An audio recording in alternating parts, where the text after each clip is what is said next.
সামনে ফিরাউন বলল, আমাকে রব মান। মাসটা বলে, এক চোখের পলক পরিমাণ তোকে রব মানতে পারবো না, রব আমার আল্লাহ। সাহস দেখে, ঈমান দেখে। এইরকম ঈমানদারকে আল্লাহ ডাক দিয়েছেন রোজা ফরজ করার জন্য। নাইলে রোজা সারাদিন না খেয়ে থাকা শুধু পেটের ক্ষুধার নামে রোজা না, চোখকে বাঁচানোর রোজা আছে, কানের রোজা আছে, জবানের রোজা আছে, মনের রোজা আছে, মস্তিষ্কের রোজা আছে, হাতের রোজা আছে, পায়ের রোজা আছে, আছে না নাই বলেন? এই মুখ দিয়ে রোজা আছে। আপনি রোজা রাখলেন, চোখ দিয়ে হারাম দেখলেন, রোজা রাখলেন, মোবাইলের মধ্যে সময় পাস করলেন, যে সামন খাওয়া দাওয়া কিছু নাই, এখন সময়টাকে করবো, চলো যাই মোবাইলের মধ্যে একটা ইংলিশ সিনেমা দেখে আসি, নাউজুবিল্লাহ বলেন। এই দেখার কারণে রোজা আছে না, চোখের রোজা ভেঙে গেল। কান দিয়ে গান শুনলেন, বলে সময় তো কাটতেছে না, কি করি, একেবারে ইয়ারফোনটা কানের মধ্যে ঢুকাই দিয়ে তুড়ি মারনার না থাম, বলে এই কানের রোজা আছে না, চলে গেল। সারাদিন রোজা রাখলেন, আর ইফতারের সময় সুদের টাকা দিয়ে 1000 টাকার আজওয়া খেজুর কিনে নিয়ে এসে বিসমিল্লাহ বলে খাইলেন। হারাম টাকা দিয়ে বিসমিল্লাহ খেজুর যদি আজবারও হয় না কেন, মদিনার খেজুর হোক না কেন, এই খেজুর দিয়ে ইফতারি করলে বলেন আপনার রোজার কোনো সওয়াব হবে নাকি? বিসমিল্লাহ বলে কুত্তা কামাই করলে কোনদিন হালাল হয়? হারাম টাকা দিয়ে খেজুর কিনে খাইলে 1000 বিসমিল্লাহ বললেও ওই খেজুর কোনদিন হালাল হয় না। কথা ঠিক কিনা বলে? সুদে টাকা হারাম হয়ে যায়, ঘুষের টাকা হারাম হয়ে যায়, মিথ্যা বলে অর্থ উপার্জন করলে ওই টাকাটাও হারাম হয়ে যায়, ধোঁকা দিয়ে অর্থ উপার্জন করলে ওই টাকাটা হারাম হয়ে যায়। ওই যে কাস্টমের মধ্যে সুদ ঘুষ খায়, বলেন যে এই টেবিল থেকে ওই টেবিলে ফাইল যখন যাবে, বলে 50,000 লাগবে, 1 লাখ লাগবে, 5 লাখ লাগবে, 5 কোটি লাগবে, এমন যখন টেবিল পরিবর্তন করার জন্য যখন ফাইলের নিচ দিয়ে টাকার বান্ডেল যায়, ওই টাকা হালাল না বড়ই মারাত্মক ধরনের হারাম টাকা। আপনি অ্যাডভোকেট চাকরি করেন, সরকার আপনাকে বেতন দেয়, তারপরও মক্কেলের কাছ থেকে আপনি মক্কেলের সুযোগ মনে করে হাজার হাজার লক্ষ লক্ষ টাকা হাতায় নেন, এই টাকাটা হালাল টাকা না, জোরে বলেন হারাম টাকা। ডাক্তার আপনাকে বানাইছে, আপনি জনগণের সেবক, যখন আপনাকে বলা হলো ডাক্তারি কেন শিখলেন, তখন বলতেছেন ডাক্তার হব, জনগণের সেবা করব। যদি ডাক্তার না থাকে রোগীর ট্রিটমেন্ট করবে কে? আপনি রোগীর ট্রিটমেন্ট করার জন্য 700 টাকা, 800 টাকা, 1200 টাকা, ঢাকা শহরে 2000 টাকা পর্যন্ত 5 মিনিটের বিল দিয়ে আসেন। এখানে কষ্টে মষ্টে মেনে নেওয়া যায় আপনার সম্মান, কিন্তু সুস্থ রোগীকে 14 খানা টেস্ট ঢুকাই দিয়ে এই যে 60% 40% পার্সেন্টেজ খান, এই টাকাটা হালাল টাকা না হারাম টাকা? বাবা, হালাল খাওয়া এত সোজা না, কথা ঠিক কিনা বলে? ভাইরা আমার, মিথ্যার দ্বারা, ওজনে কম দেওয়ার দ্বারা টাকা হারাম হয়ে যায়। বলেন যে আমি দুধ 900 গ্রাম দিয়েছিলাম 1 কেজির জায়গায়, 100 গ্রাম না হারাম হলো, 900 গ্রাম তো হালাল হলো। আমি আপনি বলেন 10 মণ দুধের মধ্যে যদি 1 ফোঁটা গরুর চনা মিশাই দেন, ওই দুধ আর দুধ থাকে যদি দেখতে পারেন, 1000 টাকা দিলেও আপনি ওই দুধ আর মুখে নিবেন না, ঠিক কিনা? আল্লাহ নবী বলেন, কত রোজাদার এমন পাওয়া যায় সারাদিন রোজা রাখার পরে তার ক্ষুধার আর পানাহার করা না করার কষ্টটাই শুধু পাই। তারা কিছু রোজাদার এমন আছে যারা সারা রাত তারাবির নামাজ পড়ে, শুধু নামাজের দাঁড়ায় থাকার কষ্টটুকুই পাই, আর না খাওয়ার কষ্টটুকুই পাই, ওই আমল নামায় কিচ্ছুই যায় না। মুহাদ্দিসিন ইকরাম হাদিসের ব্যাখ্যার মধ্যে লিখতেছেন, সারাদিন রোজা থাকার পরে যখন হারাম টাকা দিয়ে ইফতারি কিনে খায়, খাওয়ার সাথে সাথে সারাদিনকার রোজার মধ্যে ডিলেট পড়ে যায়। কথা ঠিক কিনা বলেন? এই জন্য ভাইরা, ইমানদার বান্দা-বান্দি, আল্লাহ বলে নাই মুসলমান তোমাদের উপর রোজাকে ফরজ করা হয়েছে। বহু মুসলমান আছে রোজা রাখে, রোজা রেখেও সুদের টেবিলে বসে, আছে না নাই বলেন? রোজা রেখেও ঘুষ খায়, রোজা রেখেও নামাজ কাজা করে, রোজা রেখে মিথ্যা কথা বলে, রোজা রেখে মোবাইলের মধ্যে অশ্লীল সিনেমা দেখে, রোজা রেখে সে অন্যকে ধোঁকা দেয়, রোজা রেখে খুন খারাপি করে, যদিও সংখ্যায় কম তারপরেও আছে না নাই বলে? এই ব্যক্তিদের রোজা না রাখা সমান। এরা শুধু ইফতারি করার জন্য রোজা রাখে, কথা বলেন ঠিক কিনা? ঢাকায় একটা কথা আছে, হালাই রোজা রাখুন না, ইফতারাবিও পড়ুন না, রোজা কেন ইফতারও কি করুন না, আমি কাফের হইয়া মরুন। হালাই রোজাও রাখুন না, তারাবি তারাবির নামাজও পড়ুন না, তাই বলে কি ইফতারও করুন না, কাফেরা মরুন নি। বুঝলেন না? ঢাকায় বাসা আমার বলার মধ্যে তো ভুল হয়ে যেতেছে। সবাই বুঝে।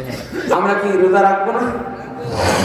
রোজা কি চোখের গুনাহ করে রাখবো, হাতের গুনাহ করে রাখবো, না ছেড়ে দিয়ে? এই গুনাহ কি এখনই ছাড়বেন না এখন রোজা রাখার পরে ছাড়বেন? এখন থেকে ছাড়ার দরকার আছে না?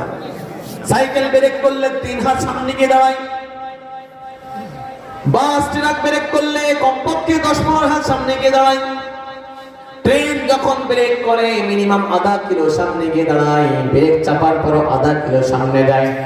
প্রাইভেট মাইক্রো যখন ব্রেক করে কমপক্ষে 20-30 হাত সামনে গিয়ে দাঁড়ায়। বিমান যখন ব্রেক করে, আমি জানি যখন ঢাকা থেকে আসি ইমেজ বাংলা নবো এয়ার বাংলাদেশ বিমান এয়ারলাইন্স, তখন ঢাকা থেকে সরাসরি আমার মাসনা মাদ্রাসা পর্যন্ত চলে যায়। আমি মাদ্রাসায় দেখলাম একদিন যে আমার মাদ্রাসার উপর দিয়ে প্লেনটা ঘুরতেছে। যশোর এয়ারপোর্ট থেকে মাসনা মাদ্রাসা প্রায় 30 কিলো দূর, সুতরাং 30 কিলো থেকে উঠান নিয়ে যশোরের জমিনে নামে। বলে ট্রেন ওখান থেকে ব্রেক করা শুরু করে দেয়, প্লেনটা ব্রেক করলে 30 কিলো পথটা পাড়ি দিয়ে তারপরে থামে। ঠিক কিনা? আপনি গুনাহ করতে করতে রমজানে পৌঁছাবেন, এখনো গুনাহ ছাড়লেন না, আপনি গুনাহ এখনো চালাইতেছেন, রমজান কিন্তু কাছে আসতেছে। হঠাৎ করে রমজানের চাঁদ দেখে ফেললেন, তখনও আপনার গুনাহ চলতেছে। বলেন এই গুনার ধাক্কা যে সারা বছর ধরে চলতেছিল, যদি আপনি 1 মাস 2 মাস আগের থেকে ব্রেক না করা শুরু করে দেন, এই ধাক্কায় ধাক্কায় রমজান পার হয়ে যাবে বাবা, গুনাহ কিন্তু ছাড়তে পারবেন না। কথা ঠিক কিনা? এই সারা বছরের একটা ধাক্কা আছে না নাই বলেন? সুতরাং এই ধাক্কা থেকে বাঁচার জন্য আমাদের গুনাহকে এখনই ছাড়ার দরকার না আরো আগের থেকে ছাড়ার দরকার ছিল? যদিও পারি নাই, এখন নিয়ত করেন যে আগামীকাল থেকে কোনো গুনাহ করব না। বলেন ইনশাআল্লাহ। করবেন না তো ইনশাআল্লাহ? রমজান আসতেছে, এটাকে রমজান জান্নাতের আগমনী বার্তা নিয়ে আসে। রাসূল রমজানকে সুস্বাগতম জানাতেন, মেম্বারে বসে বলতেন মাযা ইস্তাকবিলুকুম মাযা তাস্তাকবিলুন, तुम कौन किसी की तरफ जा रहे हो वो तो कौन तुम्हारे तरफ आ रहे हैं, তোমরা কার দিকে যাইতেছো, তোমাদের দিকে কে আসতেছে, কে আসতেছে? সব সাহাবা পিছন থেকে মুখ করে দেখে কেউ আসছে নাকি। 3 বার বলতেন, সবাই তো গর্দান ঘুরে কে আসে, আমরা কার দিকে যাইতেছি? বস ওমর ফারুক বলতেন ইয়া রাসূলুল্লাহ আওয়াহিউন নাযাল, আপনার পরে ওহী নাযিল হচ্ছে। আল্লাহ আদুকুন হাজার, কোন শত্রু বাহিনী চলে আসলো? বলে না। তো কে আসতেছে? বলে যা রমাদান, তোমাদের কাছে রমজান এসে গেছে। সুবহানাল্লাহ, রমজান এইভাবে স্বাগতম জানাতে। আর আমরা চিন্তা করি এই রমজান এসে গেল আর খাবো না, শীতকে। কথা বলেন ঠিক কিনা? হযরত সালমান রাদিয়াল্লাহু আনহু বলেন রমজানের আগের দিন রাসূল সাহাবাদেরকে নিয়ে বয়ান করতেন। এই বয়ানের মধ্যে বলতেন قد أظلكم شهر عظيم شهر مبارك شهر ليلة خير من ألف شهر, তোমাদের মাঝে এমন এক রাত, এমন একটা মাস আসতেছে, এই মাসটা বড় বরকতময় মাস, এই মাসটা বড় মর্যাদাশীল মাস।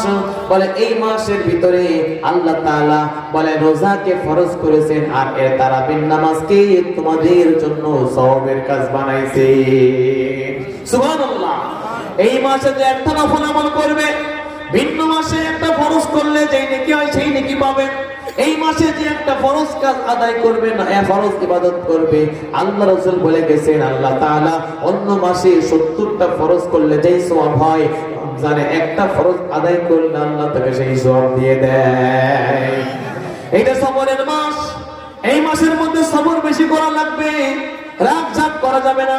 সবরের বিনিময় as-sabru sawabuhu al-jannah, আল্লাহ রাসূল বলেন সবরের বিনিময়ে আল্লাহ কি রেখে দিয়েছেন ধরে বলেন? সবরের বিনিময়ে জান্নাত। কারণ আপনিও ক্ষুধার্ত, আপনার ভাইও ক্ষুধার্ত, দুইজনের খিটমিটে অভ্যাস। রাসূল যদি সবরের বয়ান না করে দিতেন, রমজান মাসে অন্য মাসের তুলনায় বেশি মারামারি আমাদের মধ্যে হতো। ঠিক কিনা বলেন? এটা সবরের মাস, আসর শাহরুল মুওয়াসাত, এটা সহমর্মিতা দেখানোর মাস। নবীজি বলেন যে এই মাসের মধ্যে একজনকে ইফতারি করাবে, আল্লাহ তাআলা ওই রোজাদার ব্যক্তির সমস্ত নেকি আল্লাহ ইফতারির কারণে ওনার আমলনামায় দান করে দেবে। সুবহানাল্লাহ। সাহাবারা বলেন ইয়া রাসূলুল্লাহ আমাদের মাঝে এমন কেউ সামর্থ্য রাখেন যার পেট ভরে ভরে ইফতারি করাবে। রাসূল বললেন, মান ফাত্তারা আল সাইমান আলা শারবাতিন আও তামরাতিন আও মাসকাতিন মিন লাবানিন, যদি এক ঢোক পানি দিয়েও পান করায়, একটু দুধের এক ঢোক চুমুক দুধ দেয়, একটা খেজুর যদি রোজাদারকে খাওয়ায় দেয়, আল্লাহ তাআলা ওই রোজাদারের সারা দিনকার রোজা তার আমল নামার মধ্যে পৌঁছায় দেয়। কিন্তু রোজাদারের সওয়াবের মধ্যে একটু কম করা হয় না। আপনারা ভাবতেছেন আমি রোজা রাখলাম, আপনি আমাকে একটা খেজুর খাওয়ালেন, আমার রোজার সওয়াব আপনাকে দিয়ে দেওয়া হলো, আমার রোজা বোঝায় সওয়াব বোধহয় কমে গেল। না না না না, বরং আমার রোজার সওয়াব ঠিক থাকবে, বরং এই পরিমাণ সওয়াব আল্লাহ আপনার আমল নামায় দিয়ে দিবে। এক মোমবাতির থেকে 1 কোটি মোমবাতি জ্বালাইলে প্রথম মোমবাতির আলো কতটুকু কমে বলেন দিন। সুতরাং আপনি যে ইফতারি করাই দিয়ে থাকেন, আপনার সব বাড়তেই থাকবে। আমার মায়েরা রাসূল বললেন, এই মাসের মধ্যে যে প্রথম 10 দিন রহমত আছে, মাঝের 10 দিন আল্লাহ মাগফিরাত থেকে দিয়েছেন, শেষের 10 কে আল্লাহ জাহান্নাম থেকে মুক্তি করে দিয়েছেন, মানে নাজাত থেকে দিয়েছেন। এই মাসের মধ্যে যে মালিক তার কর্মচারীকে, যেই বাড়িওয়ালা তার কাজের বুয়াকে, কাজের লোকটাকে কাজকে হালকা করে দেয়, আপনি যেমন দোকানটা বন্ধ করে বিবি বাচ্চার সাথে ইফতারি করতে চান, আপনার দোকানের কর্মচারীর বিবি আছে, বাচ্চা আছে, ওরও তো মনে চায় বিবি বাচ্চা নিয়ে ইফতারি করবে। কথা বলেন ঠিক কিনা? ওর মনে চায় তাহাজ্জুদের নামাজ পড়বে, তারাবির নামাজ পড়বে। এই জন্য রাসূল বলেছেন, যে ব্যক্তি তার কর্মচারীকে কাজের বোঝাকে হালকা করে দেয়, বাড়ির কাজের লোকদেরকে কাজকে একটু কমায় দেয়, অফিসের টাইমকে একটু কমায় দেয়, আল্লাহ রাসূল বলেন এই কমায় দেওয়াটা তার গুনাহ মাফের কারণ হবে, আর আল্লাহ তাআলা তাকে জাহান্নাম থেকে মুক্তি দিয়ে তাকে জান্নাতের ফয়সালায় পৌঁছায় দিবে। আল্লাহ রাসূল হাদিসের শেষে বলেন, এই মাসের মধ্যে 4টা কাজ বেশি বেশি করবেন। 1 নাম্বার কাজ, দুইটা কাজ যেটা আল্লাহ সন্তুষ্টির জন্য করবেন।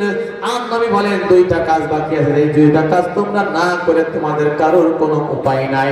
প্রথম 2টা কাজ সন্তুষ্টির জন্য, যেটা রাসূল বলেন বেশি বেশি কালেমার পাঠ করবেন আর ইস্তিগফার বেশি বেশি পড়বেন। এই আমলটা করা অনেক বেশি কঠিন না, একেবারে সহজ। সারা রমজান ধরে লা ইলাহা ইল্লাল্লাহ, লা ইলাহা ইল্লাল্লাহ, লা ইলাহা ইল্লাল্লাহ হাজার হাজার বার পড়তে থাকেন, আর আস্তাগফিরুল্লাহ আস্তাগফিরুল্লাহ পড়তে থাকবেন, কারণ এই 2টা কাজ আল্লাহর নবী আমাদেরকে পড়তে বলেছে। সুবহানাল্লাহ। আর যে 2টা কাজ না করে পারবেন না, সেটা হলো আপনাকে করাই লাগবে, সেটা হলো জান্নাতের আশা আর জাহান্নাম থেকে মুক্তির জন্য আল্লাহর কাছে দোয়া করা। পারা যাবে না ইনশাআল্লাহ? আল্লাহ সবাইকে জান্নাত চাওয়া আর জাহান্নাম থেকে বাঁচার জন্য আল্লাহর কাছে দোয়া করার তৌফিক দান করেন, সবাই বলেন আমিন। এত বড় কাজ করা, এটা কি ঈমান দুর্বল হলে সম্ভব না? কঠিন ঈমানদার হওয়ার দরকার আছে। কথা বলেন।